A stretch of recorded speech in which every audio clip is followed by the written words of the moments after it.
தமிழ் சட்ட நேயர்கள் அனைவருக்கும் வணக்கம். இது வரைக்கும் எங்கள் சேனலில் சப்ஸ்கிரைப் பண்ணலைன்னா மறக்காமல் சப்ஸ்கிரைப் பண்ணிக்கோங்க. அப்போ தான் நாங்கள் தினம் போடுற பதிவு உங்களை வந்து அடையும். இன்றைக்கி வீடியோக்குள்ள போகலாம் வாங்க.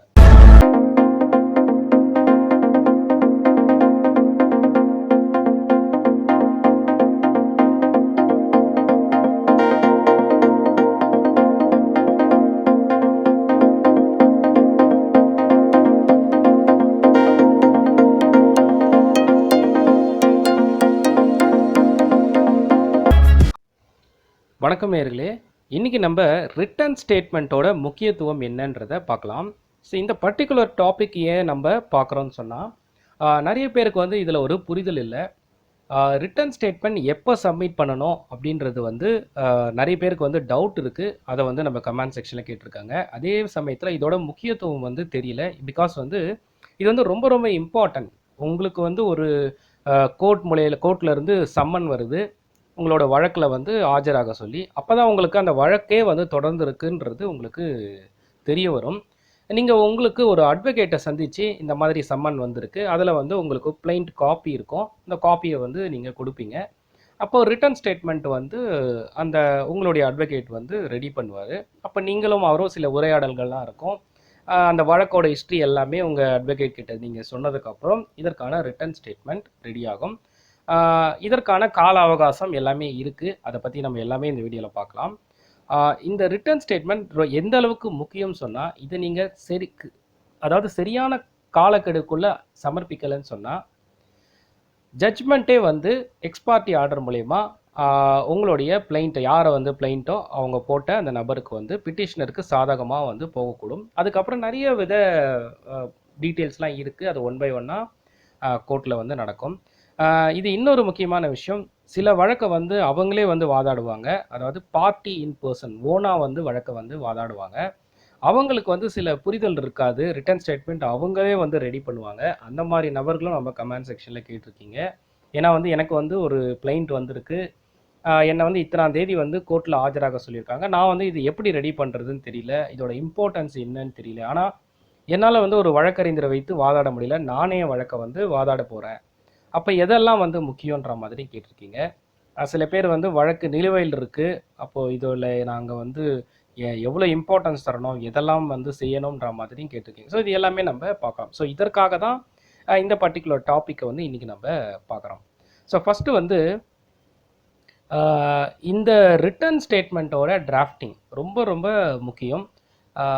இப்போ வந்து உங்களுக்கே தெரியாமல், அதாவது நீங்கள் ஆல்ரெடி வந்து ஒரு எக்ஸாம்பிள் வச்சுப்போம், ஒரு மணி சூட் வந்து உங்கள் மேலே வந்து போடப்பட்டிருக்குது ஒரு பணம் மோசடி வழக்குக்காக. அப்போ அந்த கிளைண்ட் வந்து சமர்ப்பிச்சிருப்பாங்க, ஆப்போசிட் பார்ட்டி நம்பர் வாங்கியிருப்பாங்க அந்த பிட்டிஷனர். உங்களுக்கு வந்து சம்மன் வந்திருக்கும், இத்தனாம் தேதி வந்து கோர்ட்டில் ஆஜராகணும்னு சொல்லி. அப்போது இந்த ரிட்டன் ஸ்டேட்மெண்ட் வந்து அதாவது அதோட லிமிட்டேஷன் பீரியட் பார்த்தீங்கன்னா, நீங்கள் ஆஜராகும் போதும் இந்த ரிட்டன் ஸ்டேட்மெண்ட்டை தரலாம் 30 நாளைக்குள்ளே, இல்லை மேக்ஸிமம் வந்து 60 நாள் வித் கோர்ட் பர்மிஷனோட 120 நாள் வரைக்கும் கூட இதற்கான கால அவகாசம் நம்ம வாங்க முடியும். அதற்கு மேலே வாங்கணும்னு சொன்னால் கோர்ட்டோட பர்மிஷன் வேணும் with valid reason and then justification நீங்கள் நீதிமன்றத்தில் கொடுத்து நீதிபதி வந்து உங்களுக்கு அதற்கான உத்தரவு கொடுத்தா மட்டும்தான் நீங்கள் எக்ஸ்டென்ஷன் பண்ண முடியும். இதுதான் இதுக்கான கால அவகாசம். இதோட இம்பார்ட்டன்ஸ் என்னன்னு பார்த்தீங்கன்னா, நீங்கள் பண்ணுற ஒவ்வொரு தவறுதலும் உங்களோட டியூரிங் த ட்ரையல் அப்போவோ இல்லை ஜட்ஜ்மெண்ட் அப்போவோ உங்களுக்கு சாதகம் இல்லாமல் வந்து போகக்கூடும். அதனால் நீங்கள் வழக்கறிஞரை வச்சு இந்த ரிட்டன் ஸ்டேட்மெண்ட், அதாவது உங்கள் வழக்கை வாதாடினாலும் சரி, அவர் எல்லாமே பார்த்துப்பார். ஆனால் நீங்கள் ஹிஸ்ட்ரி ஆஃப் த டீட்டெயில்ஸ் சொல்லும்போது ரொம்ப கவனமாக அந்த கிளைண்ட்டை படித்து பார்த்து அதற்கு ஏற்ற மாதிரி அந்த ரிட்டன் ஸ்டேட்மெண்ட் வந்திருக்கான்றதையும் உங்களோட அட்வொகேட்டோட நீங்கள் கலந்து பேசி அதை வந்து முடிவெடுத்துக்கோங்க. அதே சமயத்தில் இதில் என்னன்னு பார்க்கணுன்னு பார்த்தீங்கன்னா, உங்களுக்கு வந்திருக்க கிளைண்ட்டை ரொம்ப கிளியராக வந்து பார்க்கணும். அதில் வந்து என்னென்னலாம் வந்து சொல்லியிருக்காங்களோ அதில் எதை வந்து நீங்கள் அக்செப்ட் பண்ணுறீங்க, நாட் அக்செப்ட் பண்ணுறீங்க, எதெல்லாம் கவுண்டர் கொடுக்க போகிறீங்க, அது எல்லாமே வந்து தனித்தனியாக பிரித்து அதற்கான டீட்டெயில்ஸை பார்க்கணும். கண்டிப்பாக இது வந்து நாட் சேஃப். நீங்கள் பிளைண்ட்டை பார்க்காம ஒரு ரிட்டன் ஸ்டேட்மெண்ட், அதாவது பிளைண்ட்டை கம்ப்ளீட்டாக பார்க்காம ரிட்டன் ஸ்டேட்மெண்ட் டிராஃப்ட் பண்ணவே கூடாது. ஸோ நீங்கள் டிராஃப்ட் பண்ணுற ஒவ்வொரு வரிகளுமே உங்களுக்கு நீங்கள் அதாவது அந்த வழக்கோட முடிவு வரைக்கும் அந்த ரிட்டன் ஸ்டேட்மெண்ட்டில் இருக்க அனைத்துமே உங்களுக்கு சாதகமாக இருக்கா மாதிரி, அதாவது கரெக்டாக இருக்கிற மாதிரி பார்த்துக்கோங்க. பிகாஸ் வந்து நீங்கள் உண்மையிலே வந்து உங்களுக்கு சாதகமாக இருக்கக்கூடிய ஒரு விஷயத்தை நீங்கள் டிராஃப்ட் பண்ணுற அந்த பர்டிகுலர் வேர்டிங்கில் எந்த ஒரு மாற்றமும் வராத மாதிரியும் நீங்கள் பார்த்துக்கலாம். அதே மாதிரி என்னென்னலாம் நீங்கள் அப்ஜெக்ஷன் பண்ணலாம். ஒரு ரிட்டன் ஸ்டேட்மெண்ட் வருது, அந்த ரிட்டன் ஸ்டேட்மெண்ட் நீங்கள் டிராஃப்ட் பண்ணுறீங்க. அப்போது ஒரு பிளைண்ட் உங்களுக்கு வந்திருக்கும்போது ஒருவேளை ஜுரிடிக்ஷன் லிமிட் தவறுதலாக அந்த பிளைண்ட்டை வந்து அந்த பிட்டிஷனர் வந்து இப்போ போட்டிருக்கலாம் அந்த நீதிமன்றம். ஸோ அதை கூட நீங்கள் மேற்கோள் காட்டலாம். ஒருவேளை நம்ம ஆல்ரெடி நம்ம வீடியோவில் பணம் சம்பந்தப்பட்ட சில வழக்குகள் எந்த நீதிமன்றத்தில் தொடங்கணும்னு இருக்குது. அந்த நீதிமன்றம் தவறுதலாக இருந்தாலும் ரிட்டன் ஸ்டேட்மெண்ட்டில் நீங்கள் சொல்லலாம். ஒரு சூட்டோட வேல்யூவேஷன் எவ்வளோ இருக்கணுமோ அது தவறுதலாக இருந்தாலும் சொல்லலாம். ஸோ இதே மாதிரி கொஷின்ஸ் லிமிட்டேஷன்ஸ் எந்த பர்டிகுலர் லிமிட்டேஷனில் தாண்டி இருந்தாலும் இது எல்லாமே சொல்லி உங்களுக்கு சாதகமாக டிஃபென்ஸ் பாயிண்ட்டாக யூஸ் பண்ணி ப்ரிலிமினரி அப்ஜெக்ஷனாக இதை வந்து நீதிமன்றத்தில் தெரிவிக்கலாம். ஸோ இதனால் என்ன ஆகும்னு சொன்னால் அந்த மாற்றங்கள் ஏற்படும், அந்த நீதிமன்றத்தை மாற்றங்கள் ஏற்படும், காலதாமதம் வந்து இதில் வந்து ஏற்படும். அதே சமயத்தில் தற்காலிகமாக உங்களுக்கு டைம் வந்து கிடைக்கும் இந்த ரிட்டன் ஸ்டேட்மெண்ட் சப்மிட் பண்ணுறது. அந்த நீதி எல்லாமே வேலிடான பாயிண்ட்டு நீதிமன்றத்தில். ஏன்னா பிகாஸ் வந்து ஒவ்வொரு வழக்கும் தொடரும் போது அதற்கு சில முக்கியமான பாயிண்ட்ஸுக்கு எல்லாமே இருக்குது. ஸோ அப்போது அதன் பிரகாரம் இருந்தால் தான் அந்த வழக்கை வந்து தொடர்ந்து நடத்த முடியும். இல்லைன்னு சொன்னால் நீங்கள் இதை மாதிரி அப்ஜெக்ஷன் எல்லாமே வந்து கிரியேட் பண்ணலாம். இப்போது பிட்டிஷனர் சைடும் சரி சில டிஃபென்ஸ் வந்து பண்ணுவாங்க டியூரிங் த ரிட்டன் ஸ்டேட்மெண்ட். அதற்கு ஏற்ற மாதிரி நீங்கள் இந்த ரிட்டன் ஸ்டேட்மெண்ட்டை தயார் செய்யணும். இப்போது நீங்கள் ஒரு அலிகேஷனை டினைல் பண்ணலாம், அதே மாதிரி அந்த அலிகேஷனை ப்ரொட்டஸ்ட்டும் பண்ணலாம். இப்போ வந்து நீங்கள் சில விஷயங்களை ஒத்துக்க மாட்டீங்க, அந்த விஷயத்த என்னன்றதை கிளியராக வந்து சொல்லணும். ஏன்னா அதை நீங்கள் செஞ்சுருக்கிறதா பிளைண்ட்டில் சொல்லியிருப்பாங்க, அதை நீங்கள் செய்யலைன்னு சொன்னால் அதற்கான ஜஸ்டிஃபிகேஷன் கிளியராக கொடுங்க. லிமிட்டேஷன் கிராஸ் பண்ணாலும் சரி, இல்லை இன்சால்வன்சி பணம் மோசடி, அதாவது நீங்கள் பணம் கொடுத்து அதை கொடுக்கலன்னு சொன்னாலும் சரி, இந்த மாதிரியான கொடுக்கல் வாங்கலில் தவறுகள் இருந்தாலும் அதையும் மென்ஷன் பண்ணலாம். அண்ட் தென் மைனாரிட்டி ரிலேட்டட், இப்போ வந்து அவங்க மேஜர் அண்ட் தென் மைனர் கார்டியனை வச்சு பண்ணக்கூடிய விஷயங்கள், இந்த மாதிரி விஷயங்கள் இருக்கான்னு பார்க்கணும். கோர்ட்டுக்கு அந்த பர்டிகுலர் ஃபீ அண்ட் தென் என்னென்னலாம் பே பண்ணியிருக்கு அதையும் வந்து நோட்டீஸ் பண்ணலாம். ரிஸ் ஜுடிகேட்டா, அதாவது ஆல்ரெடி தீர்ப்பு வந்து இருக்கும் பொழுது இன்னும் வந்து சில விஷயங்கள்லாம் இருக்குது, அதே மாதிரியே வந்து ஒரு வழக்கு தொடர்றது, இல்லை சம்மந்தம் இல்லாத ஒரு நபரை அதில் ஜாயின் பண்ணுறது, இந்த மாதிரி விஷயங்களும் வந்து நம்ம மேற்கோள் காட்டலாம். Set off and then counter claim சொல்லியிருக்கு. நீங்கள் வந்து உங்கள் மேலே ஏற்பட்ட தவறுதலான சில விஷயங்களை நீங்கள் கவுண்டர் கிளைம் பண்ண போகிறீங்கன்னு சொன்னால் அதையும் வந்து அந்த ரிட்டன் ஸ்டேட்மெண்ட்டில் கண்டிப்பாக நம்ம மென்ஷன் பண்ணலாம். ஸோ இது எல்லாமே சேர்ந்தது ஒரு முக்கியமான பங்கு இருக்குது இந்த ரிட்டன் ஸ்டேட்மெண்ட்டுக்கு. ஸோ நீங்கள் இந்த டிராஃப்டிங்கில் ரொம்ப தெளிவாக இருக்கணும். கம்ப்ளீட்டாக அந்த பிளைண்ட்டை நீங்கள் படித்து பாருங்கள், அதில் எந்த அளவுக்கு நீங்கள் டினையல் பண்ண போகிறீங்க, அதை அக்செப்ட் பண்ண போகிறீங்க, அதுக்கு ஜஸ்டிஃபிகேஷன் கொடுக்க போகிறீங்க, எதெல்லாம் வந்து உங்களுக்கு டிஃபென்ஸ் பாயிண்ட்டாக நீங்கள் எடுத்துக்க போகிறீங்க, எதெல்லாம் சொல்லி அப்ஜெக்ஷன் பண்ணலாம். ஸோ இது எல்லாமே ரொம்ப கிளியராக தெரிஞ்சிருக்கணும். போதுமான லிமிட்டேஷன் பீரியட் உங்களுக்கு தேவைன்னு சொன்னால் நான் ஆல்ரெடி சொன்ன மாதிரி 30லேருந்து முதல் 30 நாளைக்குள்ளே சப்மிட் பண்ணணும். மேக்ஸிமம் 120 டேஸ் வரைக்கும் கோர்ட் பர்மிஷனோட இந்த விஷயத்த பண்ணிக்கலாம். அதே மாதிரி ஒரு தடவை ரிட்டன் ஸ்டேட்மெண்ட்டை சப்மிட் பண்ணி அதை வந்து அடிக்கடிக்கு நீங்கள் வந்து அதாவது அமெண்ட்மெண்ட் பண்ணணும்னு நினச்சின்னா it's not good. And then வந்து வித்தவுட் கோர்ட் பர்மிஷன் அதை செய்யவும் முடியாது. ஏன்னா வந்து சில வேலிடான ரீசனுக்கு மட்டும்தான் நம்ம அதை அமெண்ட்மெண்ட் பண்ண முடியும். மோஸ்ட்லி வந்து அது வந்து பண்ணுறதுக்கு அவசியம் இல்லாமல் போயிடும். அது வந்து பண்ணவும் முடியாத சுச்சுவேஷன் ஆகிடும் வித்தவுட் கோர்ட் பர்மிஷன். ஸோ இது எல்லாமே நீங்கள் ரொம்ப சிக்கலாகிடும். ஒரு ரிட்டன் ஸ்டேட்மெண்ட் இவ்வளவு முக்கியத்துவம் வாய்ந்தது. அதனால் ஓன் வழக்கை நீங்கள் வாதாடக்கூடிய நபராக இருந்தாலும் சரி, இல்லை ஏற்கனவே வழக்கு இருந்தாலும் சரி, சில பேர் வந்து அட்வொகேட்டு தேடிட்டு இருப்பீங்க, உங்களுக்கு சம்மன் வந்து கிளைண்ட் ரிசீவ் பண்ணியிருப்பீங்க. ஸோ இது எல்லாமே கருத்தில் கொண்டு அதற்கேற்ற மாதிரி நீங்கள் லிமிட்டேஷன் கிராஸ் ஆகிறதுக்கு முன்னாடி செயல்படுங்க. அப்போ தான் நீங்கள் எக்ஸ்பார்ட்டி ஆர்டர் அண்ட் தென் வந்து உங்களுக்கு தவறுதலாக வரக்கூடிய, அதாவது உங்களுக்கு அகேன்ஸ்டாக வரக்கூடிய ஜட்மெண்ட்லேருந்து நீங்கள் தப்பிக்க முடியும். ஸோ இந்த வீடியோ உங்களுக்கு யூஸ்ஃபுல்லாக இருக்குன்னு நினைக்கிறேன். வேறு எந்த டீட்டெயிலாலும் நீங்கள் கமெண்ட் செக்ஷனை கேட்கலாம். நாட் ஓன்லி சிவில் கிரிமினல், நீங்கள் எதுனாலும் கேட்கலாம். அதை பற்றி உங்களுக்கு நெக்ஸ்ட் வீடியோவில் போடுறேன். வேறு எதை தகவல்னாலும் நீங்கள் கமெண்ட் செக்ஷன் கேளுங்க. நன்றி, வணக்கம். வணக்கம் நேயர்களே, இன்றைக்கி நம்ம ரிட்டன் ஸ்டேட்மெண்ட்டோட முக்கியத்துவம் என்னன்றதை பார்க்கலாம். ஸோ இந்த பர்டிகுலர் டாபிக் ஏன் நம்ம பார்க்குறோன்னு சொன்னால் நிறைய பேருக்கு வந்து இதில் ஒரு புரிதல் இல்லை. ரிட்டன் ஸ்டேட்மெண்ட் எப்போ சப்மிட் பண்ணணும் அப்படின்றது வந்து நிறைய பேருக்கு வந்து டவுட் இருக்குது. அதை வந்து நம்ம கமெண்ட் செக்ஷனில் கேட்டிருக்காங்க. அதே சமயத்தில் இதோட முக்கியத்துவம் வந்து தெரியல. பிகாஸ் வந்து இது வந்து ரொம்ப ரொம்ப இம்பார்ட்டன்ட். உங்களுக்கு வந்து ஒரு கோர்ட்ல இருந்து சம்மன் வருது உங்களோட வழக்கில் வந்து ஆஜராக சொல்லி. அப்போ தான் உங்களுக்கு அந்த வழக்கே வந்து தொடர்ந்து இருக்குன்றது உங்களுக்கு தெரிய வரும். நீங்கள் உங்களுக்கு ஒரு அட்வொகேட்டை சந்தித்து இந்த மாதிரி சம்மன் வந்திருக்கு, அதில் வந்து உங்களுக்கு பிளைண்ட் காப்பி இருக்கும். இந்த காப்பியை வந்து நீங்கள் கொடுப்பீங்க. அப்போது ரிட்டன் ஸ்டேட்மெண்ட் வந்து அந்த உங்களுடைய அட்வொகேட் வந்து ரெடி பண்ணுவார். அப்போ நீங்களும் அவரும் சில உரையாடல்கள்லாம் இருக்கும். அந்த வழக்கோட ஹிஸ்ட்ரி எல்லாமே உங்கள் அட்வொகேட் கிட்ட நீங்கள் சொன்னதுக்கப்புறம் இதற்கான ரிட்டன் ஸ்டேட்மெண்ட் ரெடி ஆகும். இதற்கான கால அவகாசம் எல்லாமே இருக்குது. அதை பற்றி நம்ம எல்லாமே இந்த வீடியோவில் பார்க்கலாம். இந்த ரிட்டன் ஸ்டேட்மெண்ட் எந்த அளவுக்கு முக்கியம் சொன்னால், இதை நீங்கள் அதாவது சரியான காலக்கெடுக்குள்ளே சமர்ப்பிக்கலைன்னு சொன்னால், ஜட்ஜ்மெண்ட்டே வந்து எக்ஸ்பார்ட்டி ஆர்டர் மூலயமா உங்களுடைய பிளைண்ட்டை யாரை வந்து பிளைண்ட்டோ அவங்க போட்ட அந்த நபருக்கு வந்து பிட்டிஷனருக்கு சாதகமாக வந்து போகக்கூடும். அதுக்கப்புறம் நிறைய வித டீட்டெயில்ஸ்லாம் இருக்குது. அது ஒன் பை ஒன்னாக கோர்ட்டில் வந்து நடக்கும். இது இன்னொரு முக்கியமான விஷயம். சில வழக்கை வந்து அவங்களே வந்து வாதாடுவாங்க. அதாவது பார்ட்டி இன் பர்சன் ஓனாக வந்து வழக்கை வந்து வாதாடுவாங்க. அவங்களுக்கு வந்து சில புரிதல் இருக்காது. ரிட்டன் ஸ்டேட்மெண்ட் அவங்களே வந்து ரெடி பண்ணுவாங்க. அந்த மாதிரி நபர்களும் நம்ம கமெண்ட் செக்ஷனில் கேட்டிருக்கீங்க.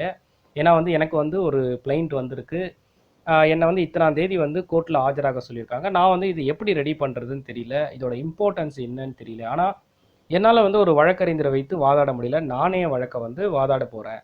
அப்போ எதெல்லாம் வந்து முக்கியன்ற மாதிரி கேட்டிருக்கீங்க.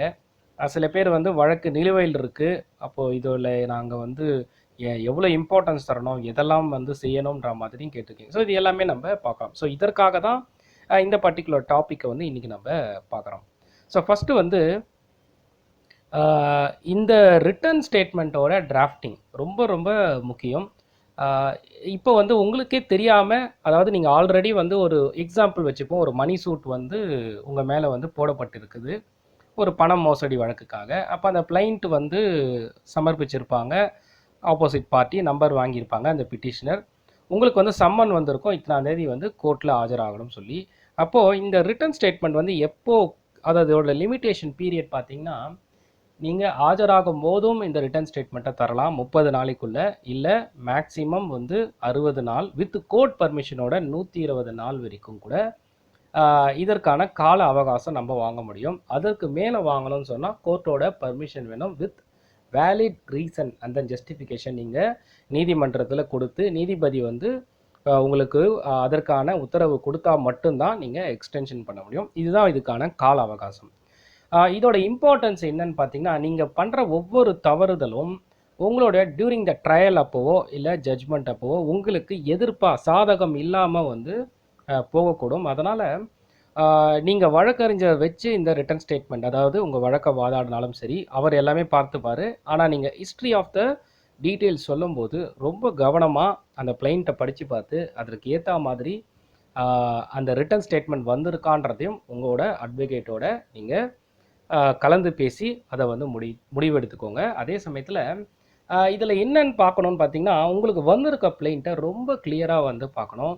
அதில் வந்து என்னென்னலாம் வந்து சொல்லியிருக்காங்களோ அதில் எதை வந்து நீங்கள் அக்செப்ட் பண்ணுறீங்க, நாட் அக்செப்ட் பண்ணுறீங்க, எதெல்லாம் கவுண்டர் கொடுக்க போகிறீங்க, அது எல்லாமே வந்து தனித்தனியாக பிரித்து அதற்கான டீட்டெயில்ஸை பார்க்கணும். கண்டிப்பாக இது வந்து நாட் சேஃப். நீங்கள் பிளைண்ட்டை பார்க்காம ஒரு ரிட்டன் ஸ்டேட்மெண்ட், அதாவது பிளைண்ட்டை கம்ப்ளீட்டாக பார்க்காம ரிட்டன் ஸ்டேட்மெண்ட் டிராஃப்ட் பண்ணவே கூடாது. ஸோ நீங்கள் டிராஃப்ட் பண்ணுற ஒவ்வொரு வரிகளுமே உங்களுக்கு நீங்கள் அதாவது அந்த வழக்கோட முடிவு வரைக்கும் அந்த ரிட்டன் ஸ்டேட்மெண்ட்டில் இருக்க அனைத்துமே உங்களுக்கு சாதகமாக இருக்கா மாதிரி, அதாவது கரெக்டாக இருக்கிற மாதிரி பார்த்துக்கோங்க.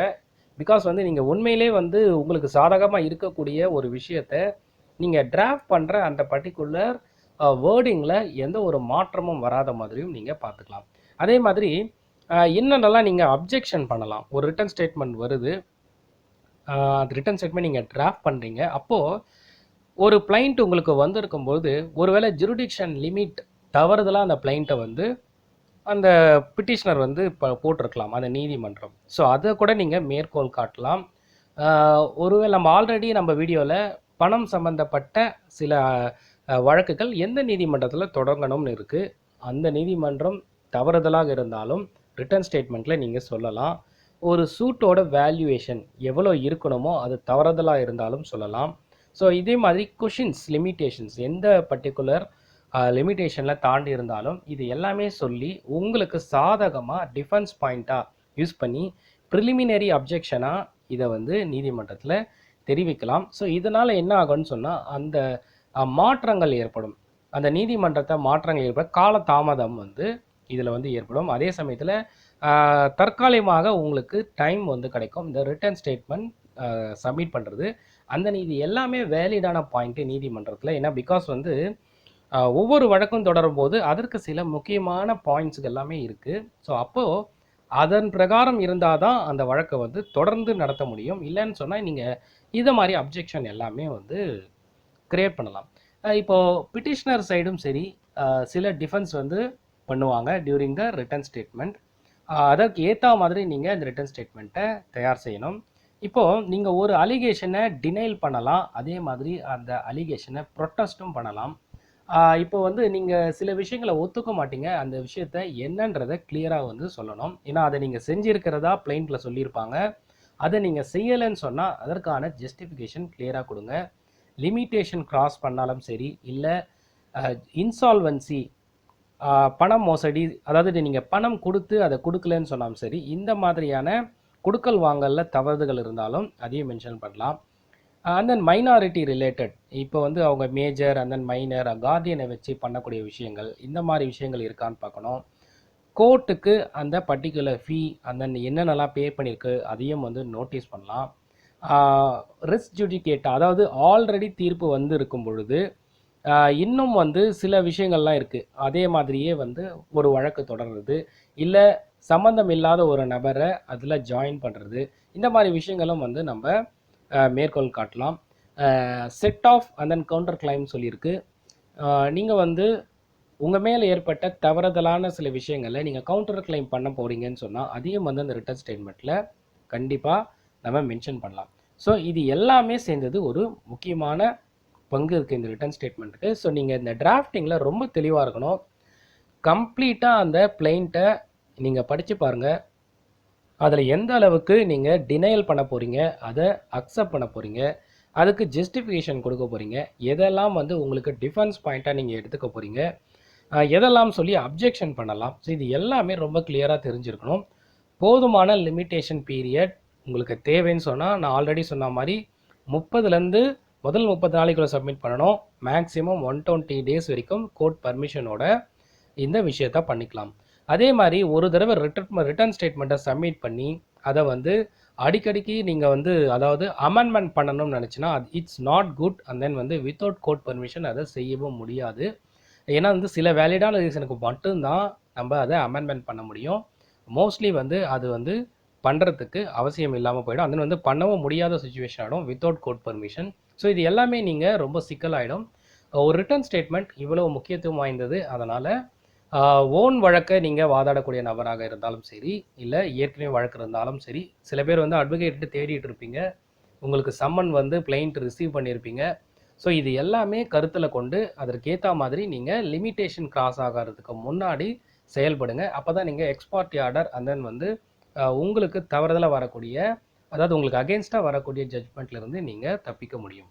ஸோ இந்த வீடியோ உங்களுக்கு யூஸ்ஃபுல்லாக இருக்குன்னு நினைக்கிறேன். வேறு எந்த டீட்டெயிலாலும் நீங்கள் கமெண்ட் செக்ஷனை கேட்கலாம். நாட் ஓன்லி சிவில் கிரிமினல், நீங்கள் எதுனாலும் கேட்கலாம். அதை பற்றி உங்களுக்கு நெக்ஸ்ட் வீடியோவில் போடுறேன். வேறு எதை தகவல்னாலும் நீங்கள் கமெண்ட் செக்ஷனில் கேளுங்க. நன்றி, வணக்கம்.